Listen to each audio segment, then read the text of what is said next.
ये आकाशवाणी है।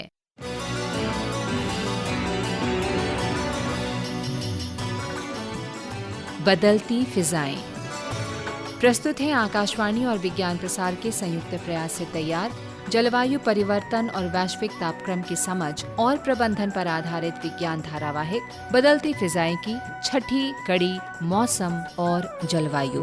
बदलती फिजा में खुद को बदले, असर देखने को घर से निकले, सुबह की फिजा में तपिश भी मिलेगी, तपिश की लहर में खुद ही संभलिए, बदलती फिजा में खुद को बदलिए, असर देखने को घर से निकलिए।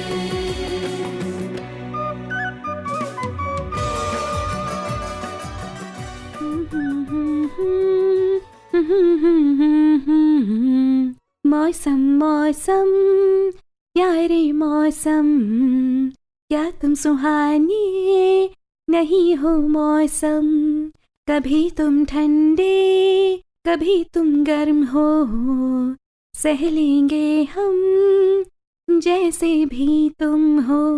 मौसम मौसम प्यारे मौसम, हा हा हा हा। अरे वाह गौरी बेटा वाह, हैं कितनी सुंदर कविता है, जरा फिर से गुनगुनाना।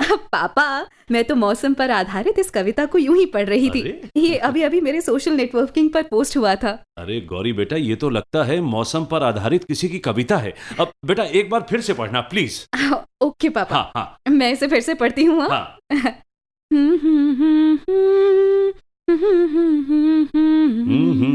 मौसम मौसम प्यारे मौसम, क्या तुम सुहाने नहीं हो मौसम, वाह। कभी तुम ठंडे कभी तुम गर्म हो, सह लेंगे हम जैसे तुम भी हो, जैसे भी तुम हो। सॉरी पापा, गलती हो गई थोड़ी सी। लेकिन गौरी बेटा, हाँ जी। क्या तुम जानती हो कि मौसम कभी भी एक जैसा नहीं होता। जब पहाड़ों पर बरसात होती है ना बेटा, हाँ तो घाटी में धूप निकली हुई होती है। पापा, मैं कुछ समझी नहीं जो भी आपने कहा, ये तो आश्चर्य की बात है। अच्छा सुनो बेटा, मैं तुम्हें इस कविता के माध्यम से समझाता हूँ। जी ठीक है जी। ध्यान से सुनना। मौसम कभी ठंडा तो कभी गर्म हो जाता है। जैसे जैसे दिन और सप्ताह बीतते जाते हैं, आसमान बादलों से घटाओं से आच्छादित, स्वच्छ हवा के झोंकों से आह्लादित, कभी बर्फबारी से ढके तो दूसरे पल फुहारों से नहाए, हाँ। कभी कोहरे से ढके तो दूसरे पल स्वच्छ हवा से नहाए। मौसम का स्वभाव बदलने का है, कभी ठंड तो कभी गर्मी लाने का है। ओ पापा, अब मैं समझ गई। मौसम एक ऐसी प्रक्रिया है गौरी बेटा, जो कम समय में ही अपने नए स्वरूप को प्रदर्शित कर देती है। चाहे तुम किसी स्थान, समय या फिर क्षेत्र विशेष को ही क्यों ना ले लो। लेकिन एक बात बताओ, तुम इसे पढ़ना क्यों चाहती हो? पापा, कल ही की बात है, हमारी भूगोल की टीचर मौसम और जलवायु के बारे में पढ़ा रही थी, और आज ही किसी ने सोशल मीडिया पर ये पोस्ट कर दिया। अच्छा गौरी बेटा, तुम्हें पता है जलवायु की हमारे जीवन में कितनी बड़ी भूमिका है?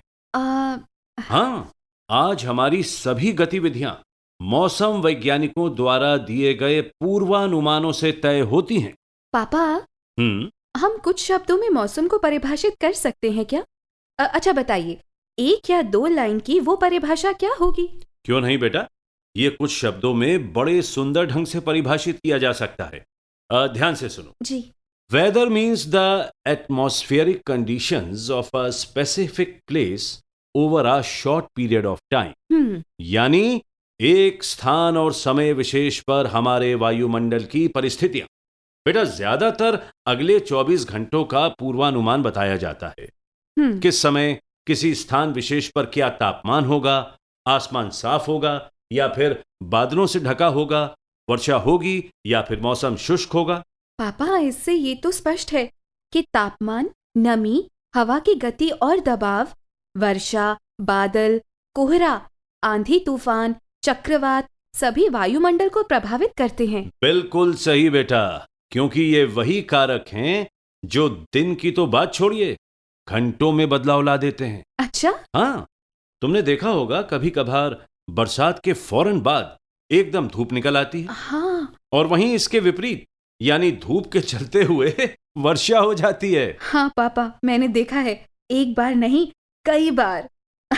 आपने भी तो यही कहा है, मौसम का स्वभाव बदलने का है, कभी ठंड तो कभी गर्मी लाने का है। इसीलिए गौरी बेटा, मौसम का पूर्वानुमान लगाना एक कठिन कार्य है। सही कहा पापा, पर इसके लिए कौन जिम्मेदार है? बहुत अच्छा सवाल बेटा, वेरी गुड। किसी को अपराधी ठहराए उससे अच्छा है हम जाने कि वो कौन से कारक हैं। क्या तुम जानना चाहोगी? हाँ। देखो बेटा, ये सूर्य ही है। सूर्य ऊर्जा का सबसे बड़ा स्रोत है और ऊर्जा ही इस परिवर्तन का कारक है। लेकिन पापा, इस ऊर्जा से ये सब कैसे संभव बन पड़ता है? क्या तुम जानती हो गौरी बेटा कि ऊर्जा का अवशोषण और परिवर्तन इसका सबसे बड़ा कारक है? अच्छा। हाँ, वायुमंडल और समुद्रों की इसमें महत्वपूर्ण भूमिका है। अधिक ऊर्जा अवशोषण कारक बनता है बढ़ते तापमान और गर्मी का। वहीं अधिक ऊर्जा परिवर्तन का मतलब अधिक ठंड का पड़ना है। इसके साथ साथ हवा का बहाव और चक्रवातों का आना भी मौसम को प्रभावित करते हैं। अरे पापा, मैं तो भूल ही गई, मेरी ट्यूशन का टाइम हो रहा है। भातों भातों में कहाँ से कहाँ पहुँच गए हम। तुम चलो, मैं भी थोड़ा रेस्ट करूँ। ठीक है पापा, बाय, मिलते हैं शाम को। Bye bye.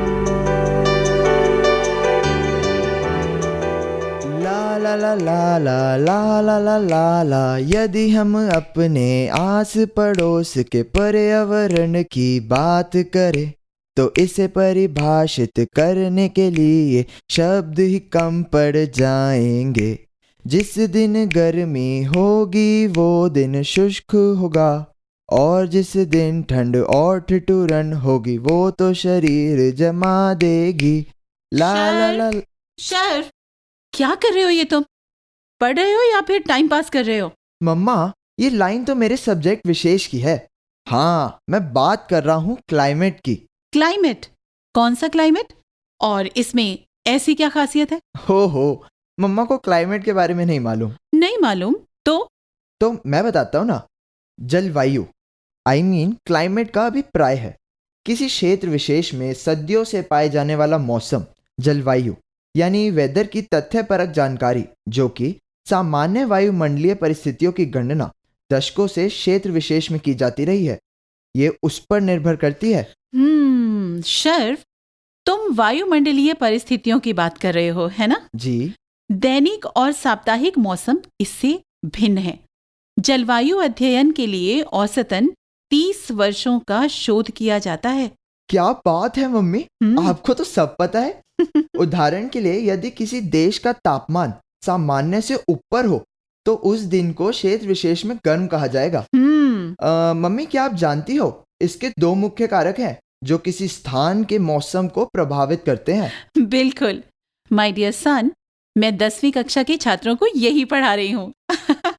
जो 2 मुख्य कारक हैं वो हैं तापमान और बरसात का होना। बरसात कैसे? प्रेसिपिटेशन। शर्फ, तुमने पूछा है इस शब्दावली का क्या मीनिंग है ना? हाँ मम्मी, शब्दकोश से जो मैं जान पाया हूँ वो है पदार्थों का गिरना, यानी रसायन क्रियाओं में पदार्थों का नीचे पैंदे में बैठना। जैसे कठोर जल में चूने का जमना, जो हमें सफेद परत के रूप में नजर आता है। खनिज पदार्थ अलग हो जाते हैं, ये सब कुछ प्रेसिपिटेशन है। बिल्कुल, तुमने ठीक कहा शर्फ, पर ये उसका एक पहलू है। पानी का किसी भी रूप में, जैसे कि वर्षा, बर्फ, ओले, ओस या फिर कोहरे के रूप में जमीन पर गिरना ही प्रेसिपिटेशन है। इन 2 कारकों के अलावा हवा की गति, धूप का खिलना, समय और आर्द्रता भी इसको प्रभावित करती है। मम्मी, सारांश तो यही हुआ ना, पर्यावरण और जलवायु एक लंबी अवधि का औसत है जो हमारे मौसम पर निर्भर करता है। बिल्कुल ठीक कहा तुमने शर्फ। एक अवधि विशेष के औसत मौसम को हम क्लाइमेट की परिभाषा में ले सकते हैं। जी। इसीलिए मेरे प्यारे बच्चे, ये मत समझो कि तुम्हारी मम्मा कुछ नहीं जानती। सॉरी मॉम, मैंने आपको गलत समझा। पर ऐसी गलती तो सभी मेरे हम उम्र के दोस्त करते रहते हैं। अच्छा, बट जी। आगे से मत करना। अच्छा ठीक है, पक्का, सॉरी।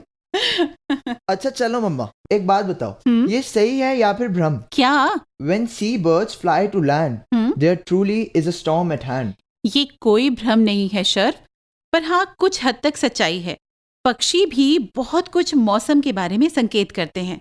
हमारे पूर्वजों ने अपने अपने अनुभव के आधार पर ये कहा था। प्याज का छिलका जब पतला हो, हल्की सर्दी की दस्तक हो। राइट। प्याज का छिलका जब मोटा हो, कड़ाके की सर्दी की दस्तक हो।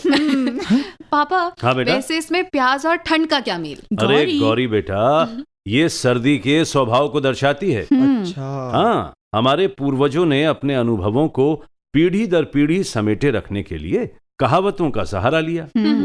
कड़ाके की सर्दी में प्याज का छिलका कठोर और मोटा होता है, वहीं हल्की ठंड में प्याज का छिलका पतला और नर्म होता है। पापा, ये सच है या फिर कोई मिथ? शर्व, ऐसा नहीं है बेटा, ये अनुभवों पर आधारित सच्चाई है।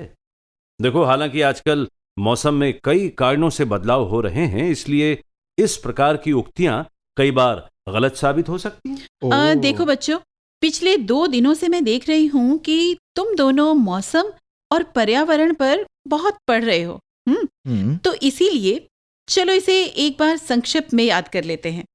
गौरी जी। बेटा, तुम मौसम के बारे में और शर्व जी, तुम वातावरण के बारे में बताओगे।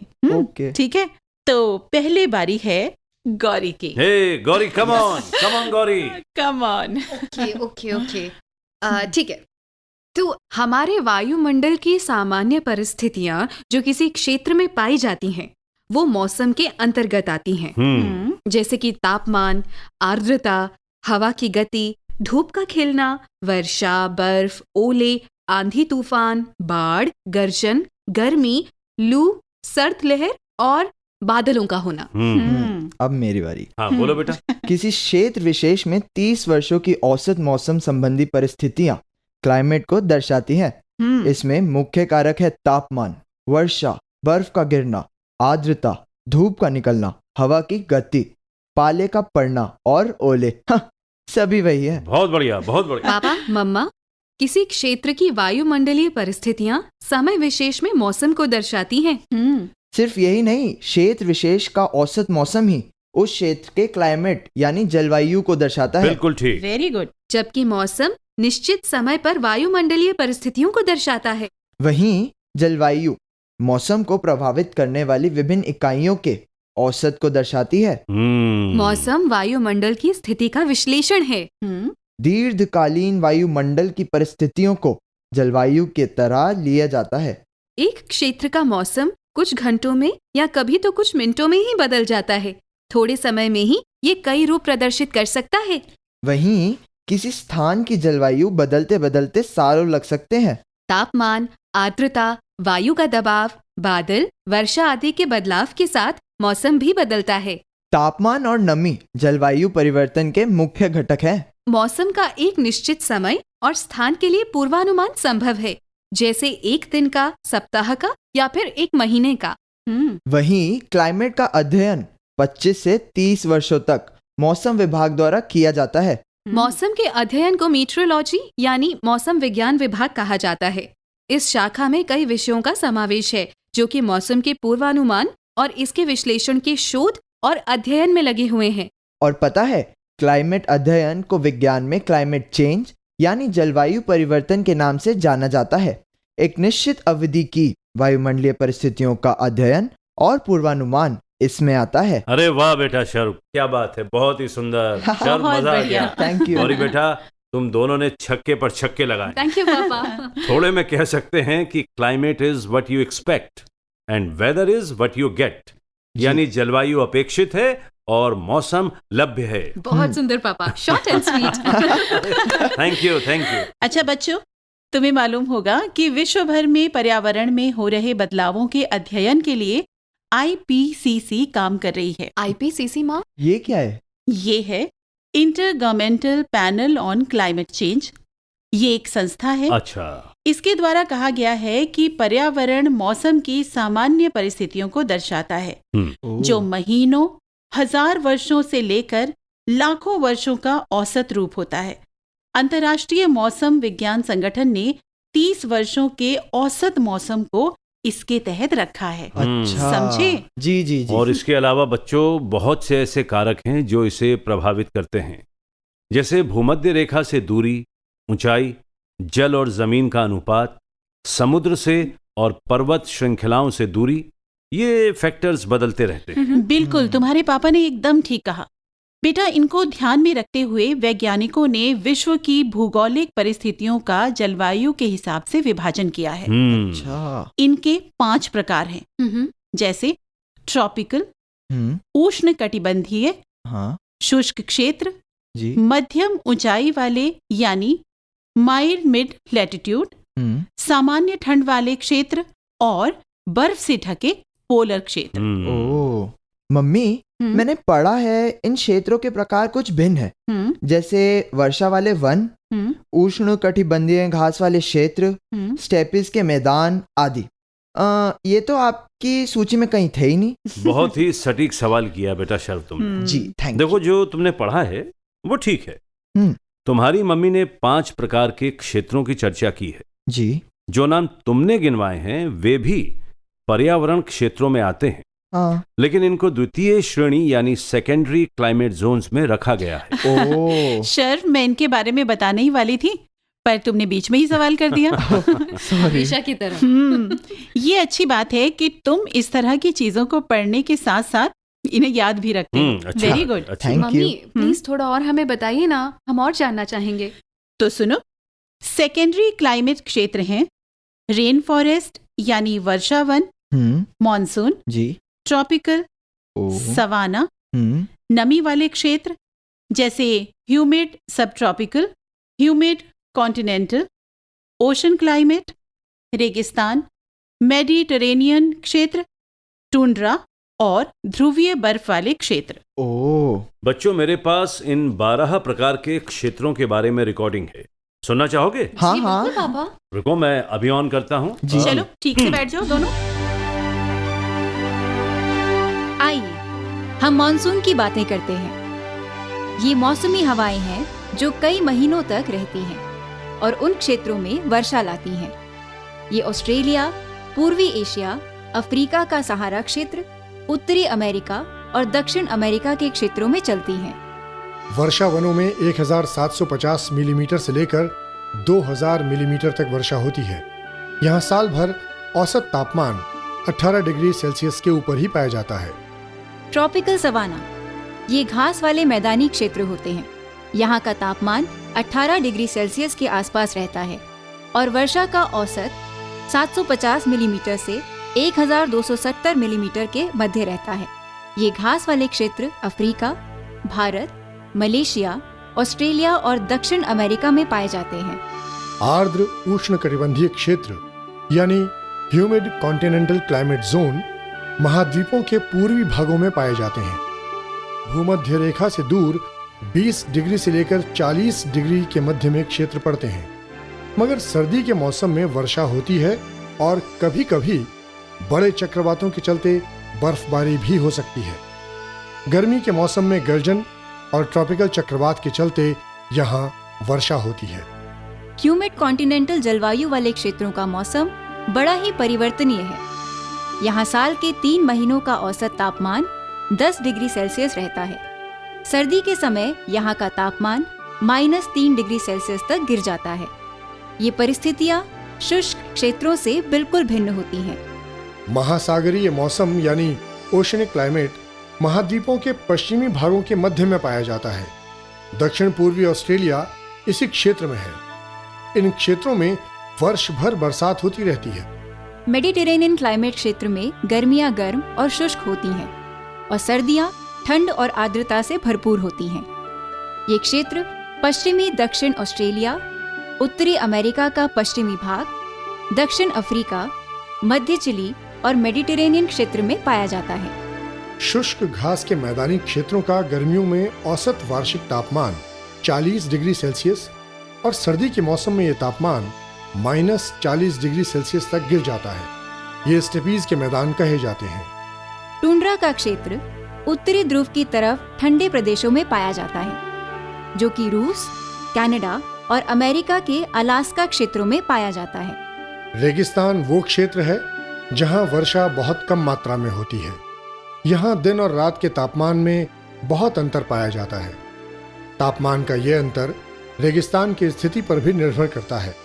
गर्मियों में ये तापमान 45 डिग्री सेल्सियस तक जा सकता है। अगर फ़ारेनहाइट में कहें तो 113 डिग्री फ़ारेनहाइट। वहीं सर्दियों में ये 0 डिग्री सेल्सियस तक पहुंच जाता है। ऊंचे पर्वत श्रृंखलाओं की ओर में पड़ने वाले क्षेत्र भी कम वर्षा के कारण रेगिस्तान का रूप धारण कर लेते हैं।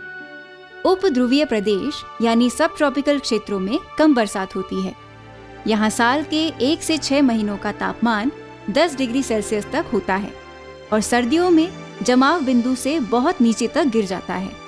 ध्रुवीय क्षेत्र सदैव बर्फ से ढके रहते हैं। किसी भी ग्रह या उपग्रह पर इनकी ऊंचाई काफी अधिक होती है। भूमध्य रेखा से दूर होने के कारण यहाँ सूर्य की किरणें बहुत कम पहुंचती हैं। इसके कारण इन क्षेत्रों का तापमान बहुत कम होता है।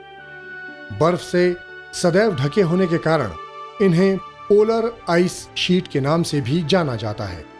इस प्रकार ये है वर्णन 12 प्रकार के क्लाइमेट क्षेत्रों का। तो बच्चों, तुम लोगों ने सुना 12 प्रकार के क्लाइमेट क्षेत्रों के बारे में विस्तार से जानकारी, उनका वर्णन। जी जी हाँ पापा। पापा, ये तो बात हुई विभिन्न प्रकार के मौसम वाले क्षेत्रों की, परंतु विभिन्न क्षेत्र जहाँ वो पाए जाते हैं वो कौन से हैं? गौरी, बेटा, मॉनसून और सवाना वाले क्लाइमेट क्षेत्रों में दोनों की चर्चा की गई है, लेकिन दूसरी जगह यह विभाजन स्पष्ट नहीं है। और ऐसा इसलिए है कि तुम स्वयं उसे पहचान और जान सको। हाँ। भाई, गेंद तुम्हारे पाले में है। सुवर्णा, तुम्हारा क्या सुझाव है? बच्चों को खुद से ये जानना चाहिए ना। बिल्कुल, मेरा भी यही ख्याल है। ये इनका एक तरह से होमवर्क है। हाँ। और यही आज के दिन का सारांश हुआ। बिल्कुल। और अगर मुझसे पूछा जाए तो मैं तो यही कहूंगी। भाई, क्या कहोगी? यही समय है नए काम को शुरू करने का। समय कम है, समय अभी है काम करने का। जलवायु परिवर्तन कैसे होता है, यही समय है इसे जानने का। समय कम है, समय अभी है काम करने का। तो शुरू हो जाओ फिर। ओके मम्मा। तब भी धरती तपता अंबर उबल रहा है, सात समंदर तेज धूप का असर बढ़ा है, क्रोध सूर्य का शिखर चढ़ा है, नदी भी तरसने लगी पानी के लिए, हिमखंड की तरह अब खुद तो पिघले।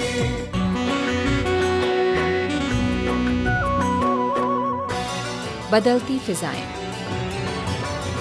अभी आप आकाशवाणी और विज्ञान प्रसार के संयुक्त प्रयास से तैयार जलवायु परिवर्तन और वैश्विक तापक्रम की समझ और प्रबंधन पर आधारित विज्ञान धारावाहिक बदलती फिजाएं की 6ठी कड़ी सुन रहे थे। मौसम और जलवायु। आलेख व अनुसंधान किशोर कुलकर्णी का था। हिंदी अनुवाद डॉक्टर RS यादव। समन्वय डॉक्टर नकुल पराशर और डॉक्टर बीरेंद्र कुमार त्यागी। निर्देशन शरद शर्मा। प्रस्तुति सहायक हैदर रिजवी और इस कड़ी के प्रस्तुतकर्ता थे दिलीप झा। भाग लेने वाले कलाकार थे रजनीश शर्मा, सविता शर्मा, करण शारदा, वसुंधरा बोस, मेघा शर्मा और निधिकांत पांडे।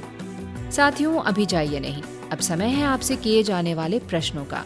हम आपसे 2 प्रश्न पूछेंगे। सही उत्तर भेजने वाले श्रोताओं को लकी ड्रॉ द्वारा निकाले गए परिणामों के आधार पर विज्ञान प्रसार द्वारा आकर्षक पुरस्कार दिए जाएंगे। हमारा आज का पहला प्रश्न है, जलवायु अध्ययन के लिए औसतन कितने समय का शोध किया जाता है? और दूसरा प्रश्न है, IPCC क्या है? हमारा पता नोट करें। विज्ञान धारावाहिक बदलती फिजाएं द्वारा केंद्र निदेशक, कमरा नंबर 615, नव प्रसारण भवन, आकाशवाणी, संसद मार्ग, नई दिल्ली 110001। आप अपने उत्तर हमें ईमेल द्वारा भी भेज सकते हैं। हमारा ईमेल पता है radio@vigyanprasar.gov.in। श्रोताओं, हमें इंतजार रहेगा आपके पत्रों का। जवाबों के साथ अपना पूरा नाम, पता, आयु, व्यवसाय अवश्य लिखें। यदि विज्ञान क्लब से जुड़े हैं तो कुल सदस्यों की संख्या लिखना ना भूलें। हाँ, अगर आपके मन में कोई प्रश्न या जिज्ञासा हो तो वो भी जरूर लिख भेजिएगा। धारावाहिक बदलती फिजाएं की अगली कड़ी आप अगले सप्ताह इसी दिन और इसी समय सुन सकेंगे। नमस्कार।